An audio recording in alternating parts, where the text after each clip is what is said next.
ырым-жырымдар жөнүндө да айтып өтсөңүз, мисалы сынык тарак менен чач тараса ырыскысы кем болот ушул сыяктуу дейт.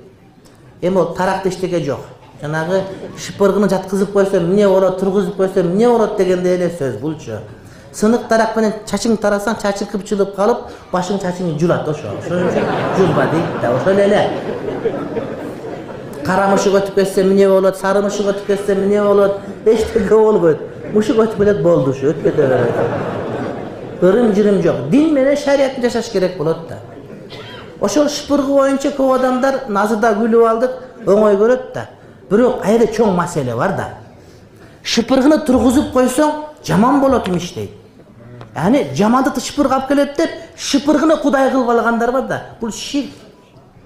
Шыпыргын жаткызып тургузуп кой жаман болот экен десе, бул шыпыргыда кайсы бир кудурет, касиет бар экен.